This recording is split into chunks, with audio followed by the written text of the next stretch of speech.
चंपावत में आपके साथ हूं मैं दीपा। फिलहाल शुरुआत चंपावत उपचुनाव से करते हैं। चंपावत उपचुनाव के लिए सीएम धामी के भाजपा के तमाम नेताओं के साथ संपर्क हो रहे हैं और सीएम धामी खुद चंपावत में हैं। इसके अलावा तमाम जो बड़े दिग्गज हैं उनका भी चंपावत में डेरा लगातार दिखाई दे रहा है।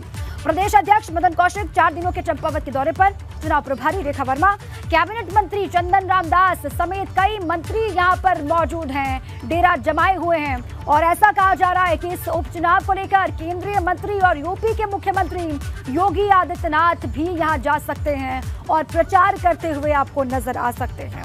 भाजपा का मिशन चंपावत किस तरीके से आगे बढ़ रहा है समझिए। मुख्यमंत्री खुद तो मोर्चा संभाले हुए हैं, साथ ही साथ जो कैबिनेट के और मंत्री हैं वो भी ग्राउंड पर दिखाई दे रहे हैं। जगह जगह जनसभाएं की जा रही हैं, जनसंपर्क किया जा रहा है और पुष्कर सिंह धामी के पक्ष में वोट की अपील की जा रही है। अब खबर ये भी कि कई केंद्रीय मंत्री भी यहाँ पर आपको नजर आ सकते हैं और यूपी के मुख्यमंत्री योगी आदित्यनाथ भी आने वाले दिनों में आपको यहाँ पर प्रचार करते हुए दिख सकते हैं। चंपावत विधानसभा से उपचुनाव लड़ रहे प्रदेश के मुख्यमंत्री पुष्कर सिंह धामी अपने 2 दिवसीय दौरे पर चंपावत विधानसभा के बनबस्सा पहुंचे, जहां भाजपा कार्यकर्ताओं और स्थानीय लोगों ने उनका जोरदार स्वागत किया।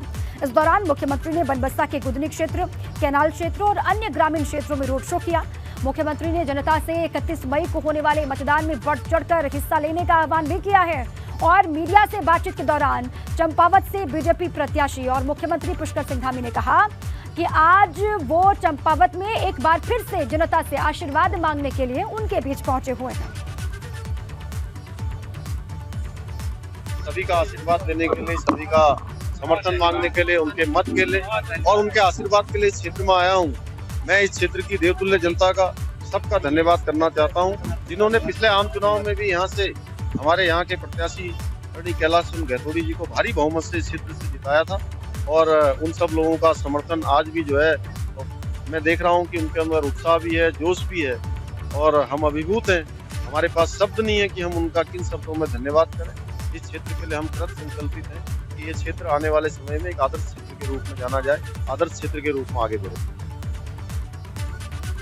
चंपावत उपचुनाव के लिए आज भी प्रचार करेंगे सीएम पुष्कर सिंह धामी। चंपावत में जनसभा को संबोधित करने वाले हैं और इसके अलावा खबर है कि जनसंपर्क कार्यक्रम में भी उनको शामिल होना है और एबीवीपी के कार्यक्रम में भी शामिल होंगे पुष्कर सिंह धामी, ऐसी जानकारी है। चंपावत में उनकी मौजूदगी है और आज भी जनसभा को संबोधित करते हुए मुख्यमंत्री पुष्कर सिंह धामी आपको नजर आने वाले हैं और एबीवीपी का कार्यक्रम भी वहां पर है जिसमें भी शरीक होंगे पुष्कर सिंह धामी।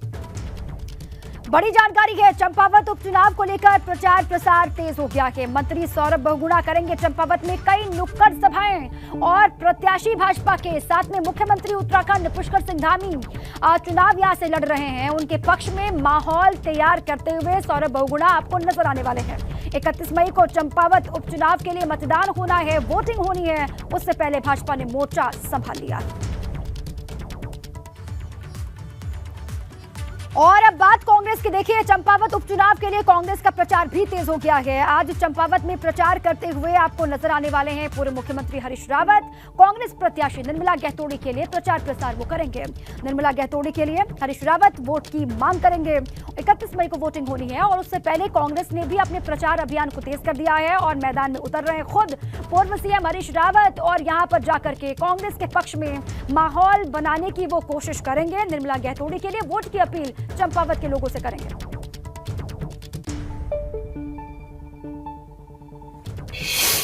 अब चलिए अलग अलग पहलुओं पर बात कर लेते हैं। भाजपा की क्या तैयारी दिखाई दे रही है और कांग्रेस की तैयारी किस तरीके से आगे बढ़ रही है, ये जान लेते हैं। हमारे साथी पंकज हमारे साथ जुड़ चुके हैं। पंकज, आज बताएं दिन भर किस तरीके से वहां पर तमाम सभाएं होनी है, कौन कौन ग्राउंड पर दिखाई देगा, प्रचार करता हुआ दिखाई देगा, बताएं विस्तार से। देखिए, चंपावत उपचुनाव के लिए ये अंतिम प्रचार का दौर है। आज 23 तारीख हो गई है और 29 तारीख की शाम तक प्रचार प्रसार चंपावत में किया जाएगा। तो इस हिसाब से देखा जाए तो 6 दिन का वक्त अब भाजपा और कांग्रेस के पास बचा हुआ है प्रचार के लिए। जिस तरह से भाजपा के तमाम दिग्गज चंपावत में डटे हुए हैं, खुद मुख्यमंत्री पुष्कर सिंह धामी वहाँ मौजूद हैं और जो भी प्रभारी मंत्री बनाए गए हैं वहाँ के चंपावत के, वो वहाँ मौजूद है। सौरभ बहुगुणा मौजूद है, रेखा आर्या वहाँ पर मौजूद हैं। उसके अलावा भाजपा के प्रदेश अध्यक्ष मदन कौशिक भी वहाँ पहुँच गए हैं। 4 दिन का उनका लगातार दौरा वहाँ रहने वाला वाला है। उसके अलावा अगर बात की जाए तो जो चुनाव प्रभारी बनाई गई हैं, सह प्रभारी हैं जो उत्तराखंड की रेखा वर्मा, वो वहाँ पिछले कई दिनों से डटी हुई हैं। तो भाजपा अपने तमाम नेताओं को वहाँ मैदान में उतार चुकी है, क्योंकि मुख्यमंत्री का चुनाव है और मुख्यमंत्री का चुनाव बहुत ही महत्वपूर्ण तरीके से भाजपा को जीतना होगा और जरूरी भी है जीतना, क्योंकि वो तभी वो विधानसभा के सदस्य बनेंगे। उसके अलावा अगर हम कांग्रेस की यहाँ बात करें तो कांग्रेस का जो प्रचार है पिछले हफ्ते अगर देखा जाए तो बहुत ज़्यादा गति नहीं पकड़ रहा था, बहुत ज़्यादा तेज़ गति से नहीं चल रहा था। लेकिन इस हफ्ते क्योंकि कांग्रेस को अब लग रहा है कि इस हफ्ते पूरी ताकत झोंकनी होगी, तो कांग्रेस के सभी दिग्गज वहाँ मौजूद हैं। प्रदेश अध्यक्ष करण मैरा वहाँ पहुँच चुके हैं, नेता प्रतिपक्ष यशपाल आर्य वहाँ हैं, पूर्व नेता प्रतिपक्ष प्रीतम सिंह वहाँ मौजूद हैं। इसके अलावा आज से हरीश रावत जो पूर्व मुख्यमंत्री हैं वो वहाँ जाने वाले हैं। तो ये पूरी तरह से रणनीति कांग्रेस ने तैयार कर दी है और ये कोशिश इसलिए ये की जा रही है कि महिला चेहरे होने के नाते वक्त बहुत कम है, 31 मई को वोटिंग होनी है और इसलिए पूरी जी जान से वहां पर प्रचार करने में दोनों ही पार्टियां जुट गई हैं, भाजपा और कांग्रेस भी। शुक्रिया आपका पंकज, पूरी जानकारी। और अब बात उत्तराखंड के मौसम की कर लेते हैं। उत्तराखंड में आज मौसम लोगों के लिए परेशानी खड़ी कर सकता है। जी हां, ऐसा इसलिए क्योंकि मौसम विभाग की ओर से बारिश का ऑरेंज अलर्ट जारी किया गया है। देहरादून में कल रात से ही लगातार बारिश का दौर जारी है और देखिए प्रदेश के कई इलाकों में खबर यह है कि बारिश हो रही है। बारिश के साथ साथ प्रदेश में ओलावृष्टि और तेज हवाओं का भी अलर्ट जारी किया है मौसम विभाग ने। कई इलाकों में 70 से 80 किलोमीटर प्रति घंटे की रफ्तार से तेज हवाएं चल सकती हैं और साथ ही साथ चारधाम यात्रा पर भी इसका असर पड़ेगा। अब आपको भारी बारिश की 4 तस्वीरें दिखाते हैं। भारी बारिश के अलर्ट के बीच रानीखेत क्षेत्र में सुबह से ही लगातार बारिश का दौर जारी है। इसके अलावा बारिश से मौसम ने करवट ली है तो तपती गर्मी से लोगों को थोड़ी सी राहत जरूर मिली है। वहीं वन विभाग को जंगलों में लग रही आग से भी राहत मिली। ये 4 तस्वीरें आपके सामने हैं और जनता को पानी की समस्या से निजात भी मिली है। प्रदेश में ऑरेंज अलर्ट के बीच पौड़ी में मौसम का मिजाज बदल गया।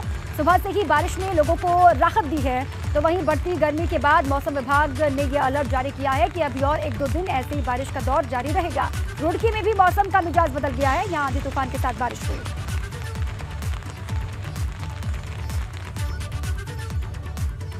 और इसी बीच बड़ी खबर है, गंगोत्री यमुनोत्री धाम में पहुंचे अब तक रिकॉर्ड यात्री। कुल 3,753 यात्री यहां पर पहुंचे हुए हैं।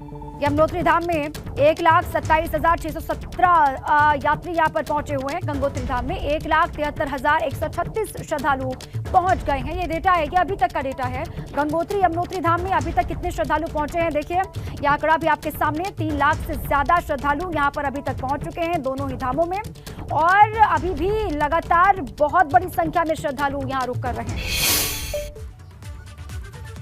और आपको दिखाते हैं केदार धाम की तस्वीरें, जहां की पहाड़ियां बर्फ से ढक गई हैं क्योंकि यहां पर बर्फबारी लगातार जारी है। देखिए तस्वीरें आपके सामने है, केदार यात्रा के बीच बर्फबारी और बारिश के वजह से ये तस्वीरें यहां से सामने आई हैं। बारिश के बावजूद लाइन में लगकर भक्त दर्शन का इंतजार कर रहे हैं। बारिश और बर्फबारी, ठंड पर आस्था किस तरीके से भारी है, आस्था किस तरीके से ऊपर है, ये तस्वीरें बता रही हैं। ठंड जबरदस्त है, मौसम में तब्दीली है, बारिश है, बर्फबारी का दौर भी चल रहा है, लेकिन इस बीच में श्रद्धालुओं का सैलाब यहाँ पर उमड़ा हुआ है। लाइन में लगने के लिए हम एक क्यू मैनेजमेंट सिस्टम भी लागू करने का प्रयास कर रहे हैं ताकि जो लोग लाइन में लगे हों उनका संख्या कम की जा सके। लोगों को खुद से पता हो कि टोकन मिल जाए उनको पहले ही और बाद में उनको ये पता हो कि इस समय के बीच में उनका टोकन आ सकता है तो अपने आप लाइन जो छोटी हो सकती है उसको करने का प्रयास कर सकें, ताकि जो आसपास के दुकानदार हैं, जो लाइन के आसपास के दुकानें उनको भी हम कह रहे हैं कि शेड वेड्स बना दिए जाए ताकि लोग वहाँ पर बैठ सकें। और ओवरऑल एक रेंज शेल्टर और दोनों साइड रेंज शेल्टर्स का निर्माण भी हमारा है। देखिए केदार धाम में श्रद्धालुओं की मौत का सिलसिला थमने का नाम नहीं ले रहा है। यहाँ रविवार को भी 2 तीर्थयात्रियों की जान चली गई। आपको बता दें कि 6 मई से केदार धाम में कपाट खुले थे, उसके बाद विधिवत रूप से यात्रा की शुरुआत हुई थी। कपाट खुलने के बाद से 6 मई से लेकर के अब तक देखिए 28 श्रद्धालुओं की मौत यहाँ पर हो चुकी है। यहाँ मौसम की लगातार तब्दीली जारी है और जिस वजह से तीर्थयात्रियों को बेहद परेशानी का सामना करना पड़ रहा है। मौसम लगातार बदल रहा है और अधिक ऊंचाई होने की वजह से भी तमाम लोगों को मुश्किलात का सामना करना पड़ रहा है। कोरोना महामारी की वजह से 2 साल तक हरिद्वार में कांवड़ यात्रा पर रोक लगी रही, मगर इस बार कांवड़ यात्रा 4 धाम की ही तरह संचालित की जाएगी, जिसके संकेत खुद सीएम पुष्कर सिंह धामी ने दिए।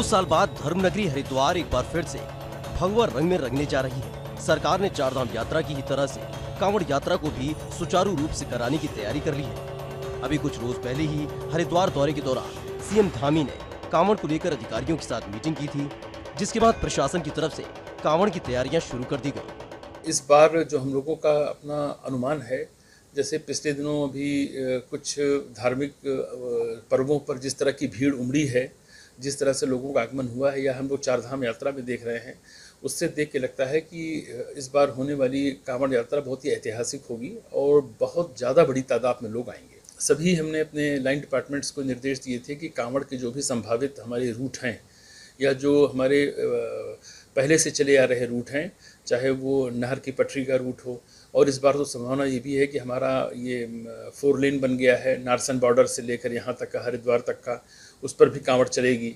भगवानपुर से आने वाला रास्ता, देहरादून से, तो इन सभी रास्तों का हमने उनको निर्देश दिया था कि आप लोग भौतिक रूप से सत्यापन कर लें। 2 साल बाद कांवड़ यात्रा विधिवत रूप से संचालित होगी, इसलिए यात्रा पर भीड़ भी काफी रहने की उम्मीद है। यही वजह है कि पुलिस की तरफ से भी तैयारियां शुरू हो गई हैं। कांवड़ में हम जून में शुरू करेंगे, क्योंकि अभी हमने इसको और मतलब इसको स्ट्रीमलाइन हो गई है पूरी तरह से चारधाम। फिर भी एक बार आप जान ही रहे हैं, आज से ये वाले लोग जो हमारा हेमकुंड साहब यात्रा भी शुरू हो रही है, तो ये सब और व्यवस्थित हो जाए। हम जून में कांवड़ की प्रक्रिया शुरू करेंगे, इंटरस्टेट की ऑफिसर्स की मीटिंग भी करेंगे पुलिस वालों की, और उस पर भी हमारा ध्यान है। कांवड़ यात्रा को लेकर कांवड़ियों में खासा उत्साह रहता है। पिछले कुछ साल के दौरान ही कांवड़ यात्रा पर आने वाली कांवड़ियों की संख्या कई गुना बढ़ चुकी है। महज कुछ ही दिन के भीतर लाखों की संख्या में कांवड़िये हरिद्वार पहुंच जाते हैं। 2 साल के इंतजार के बाद तो कांवड़ियों में इस यात्रा को लेकर उत्सुकता और बढ़ गई है, जिसके लिए पहले से ही तैयारियां करना जरूरी है। एबीपी गंगा के लिए देहरादून से रवि केंतुरा के साथ हरिद्वार से रोहिश सिखौला की रिपोर्ट।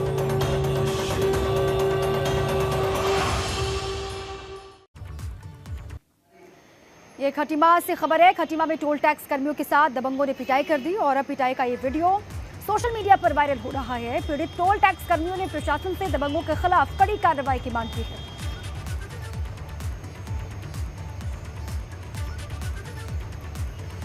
ये मारपीट का सीसीटीवी फुटेज है और इस फुटेज के आधार पर पुलिस पड़ताल कर रही है। टोल टैक्स कर्मियों के साथ मारपीट यहां पर हो गई। अब मारपीट की वजह क्या रही है, ये भी जानकारी टोल टैक्स कर्मियों से ली जाएगी और दबंगों के खिलाफ कार्रवाई की मांग टोल टैक्स कर्मी कर रहे हैं।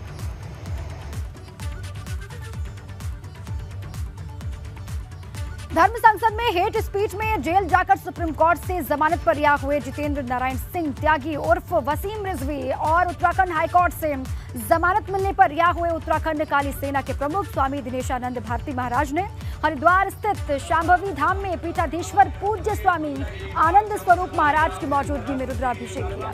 हिंदू राष्ट्र के लिए आशीर्वाद दिया।